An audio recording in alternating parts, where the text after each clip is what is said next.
se te recordaba que era el presidente. Digo, quan tenies que replegar forment, sí.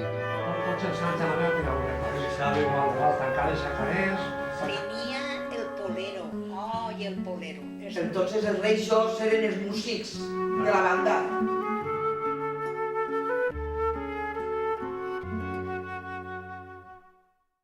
Nadal durava normalment 3 dies.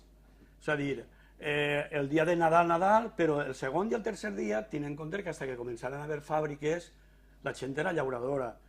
Normalment per aquesta època plou, en el camp havia poca faena. Entonces, el dinar, podíem dir, de família, al l'endemà també, com havia sobrat, a lo millor del primer dia, pues, se solemnitzava un poquet més, vull dir, els dies de Nadal.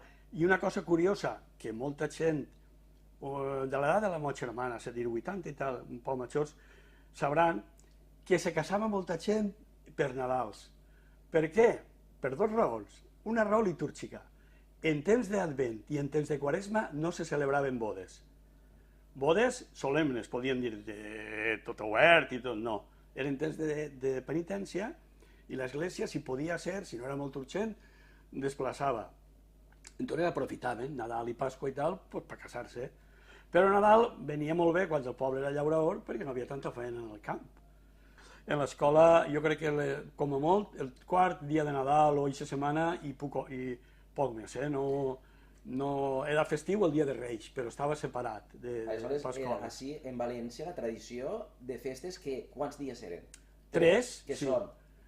Dia 25, el 26, que era Sant Esteve, Sant Esteve, clar, i el dia 26, que és Sant Joan Evangelista. I una altra cosa també que em recorda molt, inclús pareix que estiga olorant, era el putxero de Nadal. Era un putxero que tenia de tot, però a banda, en això les dones que me senten majors, o els homes també, li pegaven la volta a la tapaora i damunt de la tapaora se coïa la pilota dolça. Les estrenes són uns diners que en aquella època te vas a riure, podia ser una peseta. Jo les recorde... Qui te les donava, les estrenes? A veure, jo continuo estrenant els meus nets, les estrenes me les donava el padrí. Però, en fi, la figura del padrí és ell? La figura del padrí és la persona que substituirà a ton pare si se mor per educar-te. I que se nombra? Per la família, quan naix el xiquet. Entonces la tradició era, a casa, s'acabava el dinar de Nadal i entonces se posaven els majors drets en fila i tu passaves i li besaves la mà. I entonces ell, en el dit polze, se diu, no? Te feia una creu en el front i te dia, Déu que et faça un santet.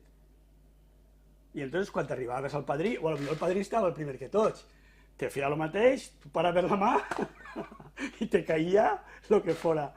I després, el dia de Nadal, després de la missa major, jo me n'anava al Fafar, a casa de ma tia, a la carretera de Xadaví, casa de la tia Isabel. Besava la mà de la tia Isabel, me feia la creu i me donava les estrenes. És que, clar, ja tinc 74 tacos, tio, me venen tantes coses al cap. Ma tia Isabel, com estàvem bé de diners i tal, tenia una caixa de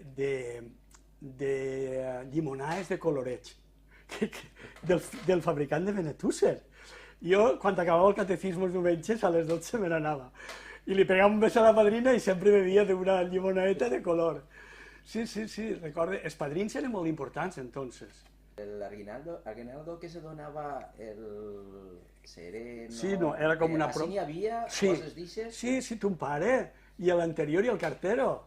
També? Sí, el cartero, jo recorde. Però què portaven? Targeteta? Sí, targeteta. Sí, el cartero les desea felices Pascuas.